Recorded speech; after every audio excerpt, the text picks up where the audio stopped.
I must have been around 9 years old when I heard it for the first time. It wasn't in a scream, nor during a fight. It was said like someone commenting on the weather, like someone letting slip a truth they no longer even bother to hide. I was washing the dishes because my half-sister had gone out to play, and as always, someone had to do it. It was there, with my hands covered in soap, that she looked at me and said the sentence that never left me again: "You're not a real daughter, so don't expect to be treated like one." The way she said it wasn't cruel in tone, it was cruel in certainty. As if it were natural, as if I myself should accept it without resistance. As if that place, that house, those people, had never really been mine. My father wasn't around, like he almost never was. And when I told him, hoping for any reaction that resembled justice, he just shook his head and said she was trying to help set boundaries. That's when I learned that some pains aren't screamed, they're accepted in silence, until the body finds some place to hide them. From that moment on, everything changed for me, even if on the outside everything looked the same. The hand-me-down clothes, the shared bedroom, the looks that didn't see me, the favors always denied. Everything started to carry that invisible stamp, not a real daughter. And it didn't matter how many times I called my father Dad. Or how many times I tried to smile at her like someone begging for approval, the weight of the difference, of separation, of the absence of belonging was always there. It was like living on a stage where the play had already been written, and my role was that of the extra no one notices, but who cleans everything up when the curtain closes. Over time, I stopped trying to please, stopped asking why, stopped expecting anything to change. And it was there, in that silence growing between us, that the seed of who I would become began to sprout. Not out of rebellion, but because I understood far too early that if I ever wanted to be treated like someone real, I would have to become someone they couldn't ignore anymore. The house I grew up in had 3 bedrooms, 2 living rooms, a cramped backyard, and many divisions that weren't in the walls. Each room carried its own invisible rule, and every step I took was always one too many, always out of place. My name wasn't on the door, nor in the photos on the shelf, nor in the picture frames in the living room. It was only on notes, duty reminders, task lists. I wasn't a daughter, I was a function. The real daughter was her. The one who could sleep in on Sundays, the one who had a snack set aside in the fridge with her name on it, the one who got Christmas presents with special wrapping while mine came in a store bag, or didn't come at all. And it didn't hurt.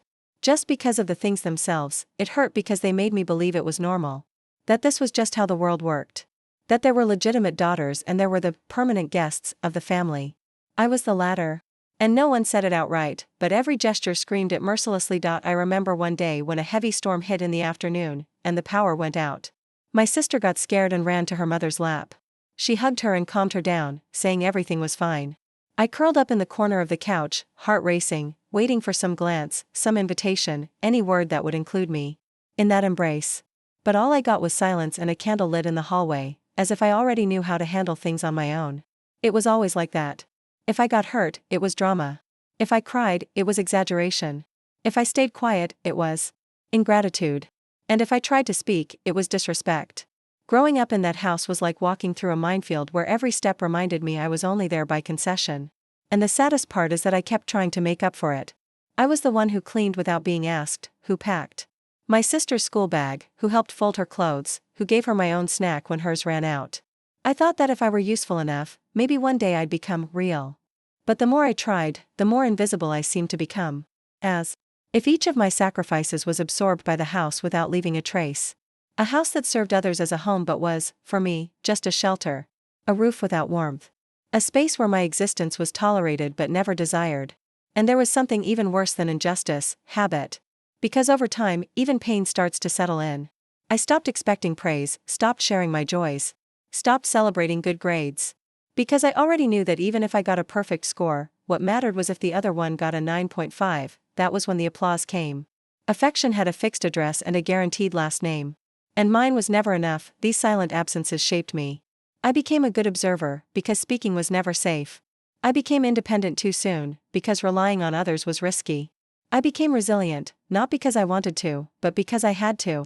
And it was inside that house, surrounded by smiles that didn't include me, that I learned not every family is a home.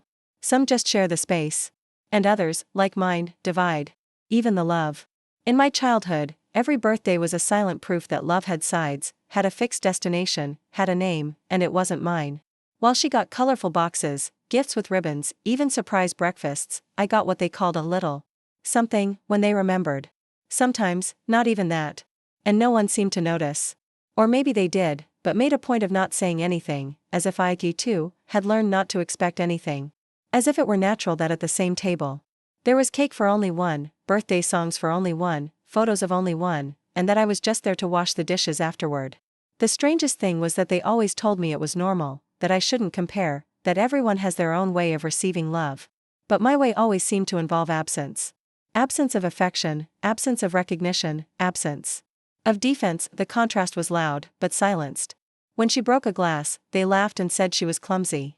When I broke one, it was lectures, punishment, and threats to take it out of the allowance I didn't even have. When she got a bad grade, it was because the teacher didn't explain it well. When I did, it was because I didn't try hard enough. She could leave her wet towel on the bed, go out without telling anyone, scream at her mother. And it was all brushed off with, "That's just how teenagers are."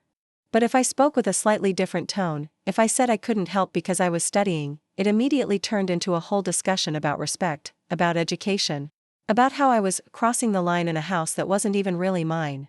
These small daily differences hurt more than slaps. Because what hurt the most wasn't what they did, it was what they didn't do for me. What they denied me. What they refused to see. Or worse, what they pretended not to see. I was punished for trying to exist, for trying to stand up for myself, for trying to claim the same space. And they always came with the speech that it wasn't personal, that it was just my impression, as if I had made it all up. But anyone who lives under the weight of comparison quickly learns to recognize the patterns. Injustice doesn't need to be spoken out loud. It installs itself in the details. In the sideways glances. In the poorly served plate. In the clothes that are never new. In the gift that never arrives. In the goodnight kiss that never comes. With time, I stopped wanting her presence. What I wanted was the right not to be guilty all the time. The right to make mistakes and be forgiven. The right to exist without feeling like I was in the way. But in that place, every smile of mine seemed to make people uncomfortable. As if I could only be accepted if I were sad, if I were small, if I were invisible. And maybe that was exactly what she wanted, for me to believe I deserved less so I would never try for more. For me to stay quiet.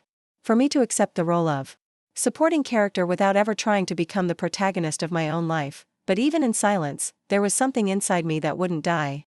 Something that resisted even when everything around me told me to give up. And every punishment I got unfairly, every gift I saw being handed to her and not to me, was another invisible brick in the staircase I was building inside myself. I just didn't know it yet, but one day all those steps would take me to a place where she could no longer diminish me, only watch from afar, without applause and without excuses. What hurt me the most in that house wasn't her shouting. It was his silences. Because I could handle my stepmother's insults, the cruel comparisons, the unfair punishments, but what I couldn't understand was the fact that my father was there, physically present, absent in every way that mattered. He heard. He saw. He knew. And even so, he did nothing. Sometimes he even agreed, with a gesture, a glance, "She needs to learn." As if, by being my stepmother, she had received some informal title of official educator of the house, while he hid behind tiredness, behind his newspaper, his phone, his job. My father was a quiet man, but his silence was loud. It was a silence that said, "I'm not going to get involved." And by doing that, he had already made his choice. Always on her side. I remember once, I must have been about 13, I accidentally knocked over my stepmother's nail polish in the bathroom. It shattered. That dark red spread across the tiles like blood. She came in, saw it, didn't let me say a word. Made me kneel and scrub it clean with a toothbrush. She screamed while I cried. My father was in the living room. He didn't come. Later, when he saw me pass by with swollen eyes, he just said, "You need to be more careful, or you're going to end up causing trouble." That was it. He outsourced everything. My pain, my upbringing, my story. He thought being a father was just paying for school and saying good night. But when I needed someone to defend me, he wasn't there. And that made everything heavier. Because it wasn't just her against me. It was the whole world in that house telling me that my suffering was an overreaction, that I should learn to endure it. I used to ask myself, in silence, what I had done wrong. Why couldn't he see? Why didn't he remember what he used to say when I was little? That I was the bravest girl in the world, that he would always be by my side. Was that ever true, or was it just another pretty story adults tell when they don't actually plan to keep their promises? Because when the time came, when my life turned into a sequence of small, daily wounds, he chose to look away. And there is no greater pain than being ignored by the one who's supposed to be your shield. Over time, I stopped expecting him to defend me. I started pretending everything was fine. I created a version of myself that smiled at dinner, that said, thank you even after being humiliated, that accepted crumbs as if they were banquets. Also, he wouldn't have to be uncomfortable. Because I realized that my pain was too inconvenient for him. That it was easier for me to stay quiet than to force him to face the truth. And yet, some part of me kept believing that one day he'd notice. That he'd realize his absence was just abandonment disguised as neutrality, but that day never came. Not when I got sick, not when I won an award at school and he didn't even show up for the ceremony. And that's when I learned that abandonment doesn't have to be brutal. Sometimes it settles slowly, in the form of silence, of omission, of eyes that look away when you most need them to stay. He didn't shout, didn't hit me, didn't throw me out, but he also never pulled me close. And growing up like that is like living in a desert inside your own home. A desert where there's no shortage of water, but there's no real thirst either. Where there's a roof, but no sense of home. My father was my first abandonment, and maybe the deepest. Because I loved him. Because I wanted him to love me the way he said he did, not just when it was convenient. But in his silence, I learned that love that hides becomes a wound. And that some pains only stop hurting when they turn into strength. When you realize that, in order to be seen, you might first need to step out of the scene. And then come back, not to ask for anything, but to be the person no one there ever believed you could become. I started studying in secret, like someone hiding a dangerous secret. Not because I was ashamed, but because in that house, studying was seen as a whim, a nuisance, a distraction that got in the way of daily orders. Her daughter could spend hours watching TV, scrolling on her phone, going out with friends, and still be praised for being hardworking. But when I said I needed time to read, or asked for silence to write an essay, the answer was always the same: you think you're too good, or no one here has time for that nonsense. I understood very early that knowledge, there, was a threat. That every time I tried to learn something new, it seemed to remind them of everything they had failed to become. So I started hiding. I would wake up earlier than everyone, pretend I was going to the bathroom, and lock myself in with my books on my lap, with a small flashlight inside the closet. Sometimes I'd read on the laundry room floor, afraid of being seen through the window. At night, I used the glow of my cell phone to write in my notebook under the covers. Studying, for me, was an act of survival. A way of reminding myself that there was a world bigger than that house that tried to shrink me every day. It was also my only moment of freedom. Every word I learned, every concept I understood, was like a step outside the prison. I didn't know yet where it would take me, but I felt that, somehow, I was building an invisible bridge to a place where no one could silence me, but it wasn't easy. They were suspicious. They asked why I slept so little, why my grades improved. If nobody helped me, insinuated that I was cheating, that I just wanted to show off. Once, she caught me copying a draft of an essay into my school notebook. She tore the paper up in front of me and said, "A girl raised without a mother needs to know her place." I cried in silence and rewrote everything on the back covers of my old books. Another time, my father asked me what I wanted so badly with all that studying. I answered that I wanted to be someone. He laughed, said, "That's soap opera nonsense, that the world was made for those who work, not for those who dream." I kept that sentence with all the others he used to say, thinking it was wisdom, but that only served to erase who I was. The most curious thing was that behind all that contempt for my studies, there was fear. Fear that I would succeed. That I would leave. That one day I would come back, and they wouldn't be able to control me anymore.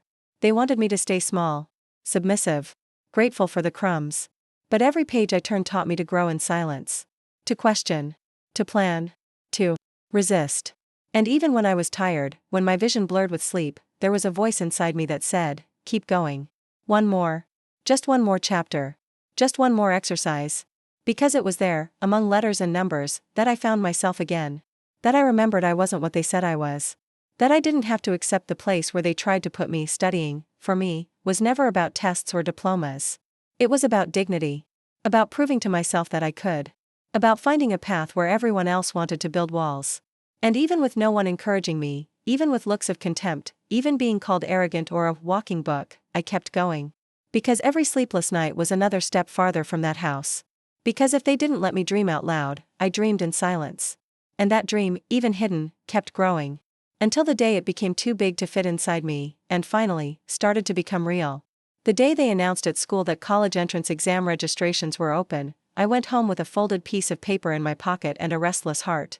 It felt like that announcement was the first real invitation to leave that place, where I had always been treated like a burden. I knew it wouldn't be easy. I didn't have money, or support, or anyone cheering for me. But in that registration form, there was something no one could take away from me, a chance. And for the first time, I felt like it was within my reach. All I had to do was fill it out. Just send it. Just be brave. I waited for the right moment. I chose a late afternoon, when my father seemed to be in a good mood and my stepmother was in the kitchen. I approached carefully, showed him the form, explained the fee, said that was all I needed, that I would handle the rest on my own. He looked at the paper like someone analyzing a problem, not a dream. He frowned. College entrance exam? And you really think you're going to pass? It felt like a slap. But I kept going. I said I wanted to try. That it was important to me. He didn't answer. He just handed the paper back and said it was a waste of time. That I should look for a real job. That he wasn't going to pay for an illusion. The next day, she found the form in my backpack. She called my father, shouted that I was plotting behind their backs, that I wanted to run away from home and abandon everything like I was better than them. They tore the paper up in front of me. Said they wouldn't allow it. That if I insisted, I could leave and never come back. That was the first time I felt my body tremble, not from fear, but from fury. That was the last straw. I didn't cry. I didn't beg. I didn't argue. I just bent down, picked up the shredded pieces of my dream, and tucked them into an empty envelope. That night, hidden in my room, I researched everything again. I found out I could register using the library's computer at school. That I could pay the fee with the money I made selling lunchboxes at school, even if it would take longer. And that's what I did. I used school breaks, borrowed Wi-Fi, my friend's ID number. Every step was a battle. A fear. A risk. But each click was also a liberation. And the day I completed that registration on my own, with no help, with no one knowing, something inside me changed forever. Because for the first time, I had done something just for myself. Without asking for permission. Without fearing the answer. And that small, secret victory gave me more strength than any compliment I had never received. They thought they had won. That they had scared me off. They kept their usual routine, telling me to clean, take care of things, be quiet. And I obeyed. But now, every chore was done with a secret burning inside my chest. A secret that kept me standing. I wasn't just the daughter who wasn't really theirs anymore. I was the girl who had chosen to fight for herself, even if no one knew. And when the exam day came, I went alone, wearing the simplest clothes I had, my hair tied back, my whole soul with me. I passed. And I passed among the top scores. But I didn't tell them. Not then. I kept that news like someone keeping a weapon. Waiting for the right time to use it. Because at that moment, I didn't want applause. I wanted to remember, every single day, that no one gave that to me. That no one believed in me. That I was doubted, discouraged, forbidden, and I went anyway. And I made it. That torn application form became a symbol. Not of what they tried to deny me, but of what I built from it. Because sometimes, the cruelest injustice is also the spark that lights up courage. And that day, they lit something in me they were never able to extinguish. The years that followed felt like crossing a desert thirsty, with no one around to offer water. Everything I achieved during that time was done in the dark, in silence, far from the eyes of those who once swore I wasn't capable. When I got accepted into college, no one congratulated me. There was no celebration, no cake, no emotional speech from proud parents. There was only me, my worn-out backpack, and the firm decision to keep going even without anyone cheering for me. I took 2 buses to get to the university, spent nights in libraries, scribbled notes on scraps of paper when my notebook ran out. And no one knew. No one cared. And maybe that's why I learned to be my own audience. While the children of other families got computers, phones, private tutors, I had a weak Wi-Fi signal stolen from a neighbor and the old phone borrowed from a classmate who let me use it. During breaks, I wrote essays by hand when I couldn't print them. I studied during work breaks, hidden behind the counter of a snack bar, where I washed dishes and delivered orders with a smile masking the exhaustion. There were days when my body wanted to give up. When my eyes burned, my hands shook, and the only thing I was sure of was that no one at home was waiting for me with pride, or a hot meal, or even asking how my day had been, but I kept going. Every semester completed was a silent scream inside me, and I can echoing deep within, even if no one applauded. I saw classmates drop out. I saw friends give up everything for love, for pressure, for discouragement. And I stayed. Not because I was stronger, but because I had no other choice. Going back home would have meant accepting everything they said about me. It would have been admitting they were right. And I couldn't. I shouldn't. I needed to prove, even if just to myself, that it was possible to go all the way, even being invisible, even without roots, even with a soul full of wounds that hadn't healed. They called me arrogant, fake, ungrateful. They said I was getting too full of myself, that college was for people who want to run away from reality. And maybe it was. But I was running with a purpose. Not to deny who I was, but to build a version of myself they never imagined could exist. With every subject I passed, every internship I landed, every exam I took while hungry, a piece of myself was being rebuilt. I wasn't just studying. I was becoming someone. And not someone to impress anybody. Someone who could one day look in the mirror and say, "You are not what they did to you." When I reached my final year, no one asked how I was doing. When I submitted my thesis, no one wished me luck. And when I got the result that I had passed with honors, I just looked at the computer screen and cried. Alone. No champagne, no hugs, no framed picture on a living room shelf. It was just me. And that was enough. Because at that moment, for the first time, I was enough for myself. Many people believe that glory comes with recognition, with medals, with applause. Mine came in silence. In the journey made with wounded feet, in notebooks stained with coffee, in sunken eyes from so many sleepless nights. Because resisting in silence is an act of courage. And I resisted. For myself. For the girl who was once called the daughter who wasn't really theirs. For the young woman who scrubbed the floors of a house where no one believed in her. For every single time I wanted to give up, but didn't, the applause would come later. But at that stage, what mattered was to keep going. And I did. Alone, yes. But whole. I woke up on graduation day with the same feeling as always, like I had to hide my happiness, like being happy was still something I needed to conquer carefully, in silence, without stirring up the ghosts of the house I grew up in. The dress I was going to wear wasn't new, it was borrowed. The shoes too. I did my own hair in the small mirror of my dorm room. I wore light makeup, not because I wanted to look like someone else, I wanted to look like myself, but whole. For the first time, whole, the university had done something different that year. For the first time, the graduation ceremony was going to be broadcast live on local TV as a way to honor the stories of students who had overcome hardships. I found out a few weeks earlier when the coordinators called me into the director's office and told me I had been chosen as the standout student of the class. "You're the first in your family to graduate from college, right?" they asked. I just nodded. Inside, everything was tangled up. I was the first, yes. But I was never treated like that. I was never the pride of the family. I was always the one who carried the last name like a burden, the one who slept in the back room, the one who wasn't allowed to sit at the table when guests came over. That night, my face appeared on the screen. Before the ceremony started, a short interview we'd recorded a few days earlier aired. And in it, I spoke calmly. Without naming names. Without exposing wounds. But anyone who knew my story could read between the lines. I dedicate this achievement to all the girls who were doubted in their own homes. To all who were told they didn't belong. To all who decided to keep going, even alone. That was it. Just one simple sentence.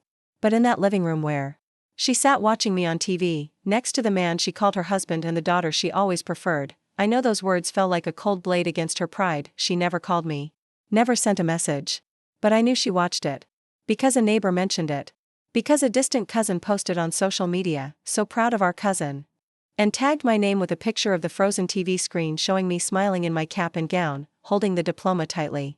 Someone showed it to her. And she saw it. For the first time, she really saw. Not that little girl who served the food, who cleaned the house, who listened to the yelling behind closed doors. She saw the woman who survived all of that. And won.in. That image, I was smiling. But it wasn't a smile of revenge. It was a smile of freedom. Because in that moment, she couldn't erase me anymore. She couldn't shrink me anymore. She couldn't silence me anymore. I had made myself visible. Not because of her. But despite her, there was a moment, at the end of the broadcast, when the camera swept over the audience and paused for a few seconds on me, sitting in the front row, with a calm face. And then the presenter said, "This is the first in her family. The one who didn't give up." And even though it was just a generic phrase, I knew it stung. Because it was never about winning. It was about winning after everything they did to stop me. About blooming in the very place where they tried to plant disdain. She watched. She saw. She knew. And even though she may never admit it, even though she may say, "Everything I did was for your own good," she knows too that I was the one who decided to rewrite the story. That I was the one who broke the cycle. That I was the one who stood up from the place they gave me and built a new one. That the TV turned off. Dinner went on. No one said a word. But the silence in that room was louder than any speech. And maybe, just maybe, that night she looked at her favorite daughter and felt an emptiness she couldn't explain.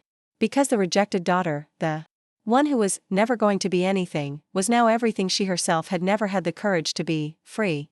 Years have passed since that night of the broadcast. Life moved on, the way it always does, without asking permission. I got my first job not long after graduation, in a small public school in the neighborhood, exactly the kind of place Where so many other girls like me were still growing up hearing they weren't enough. That's when I realized my diploma wasn't just a piece of paper. It was a mirror. A reminder of everything I had faced. And a window into everything I could still build. I rented my first apartment on my own, small, but mine. Every piece of furniture bought little by little, every wall painted with my own hands, was a quiet victory against the past. I turned that place into a home, something I never really knew the meaning of until then. I started teaching with passion, writing articles, encouraging students who carried in their eyes the same doubt that once lived in mine. I doubted myself so many times. But I never again let others doubt me. One day, I was invited back to the university to take part in a panel of alumni who had inspired the local community. I refused at first. I thought I wasn't enough. But I accepted, not for me, for them. The room was full. And there I stood, with a microphone in my hand and my soul clean, telling my story without anger, without tears, without fear. I told them how I was rejected, ignored, underestimated. And how I used all of that as a foundation to build who I am. At the end of the talk, a young woman came up to me and said, "You made me believe that I can." And in that moment, everything made sense. The woman who raised me remained silent. She never called. Never apologized. And I learned that that's okay. Because forgiveness doesn't always come from someone else's mouth. Sometimes it comes the moment you decide to stop carrying a pain that was never yours to carry. And I left that pain in the past. I kept it like a book I've already read, with respect, but without needing to read it again. Today, I have my home. My peace. My choices. I teach. I write. I love. And I am loved.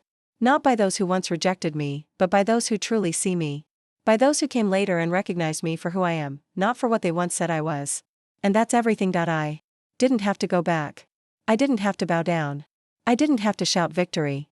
Life itself made sure to show that those who bloom through concrete don't need an audience. Just existing is enough. And existing, today, is my greatest triumph.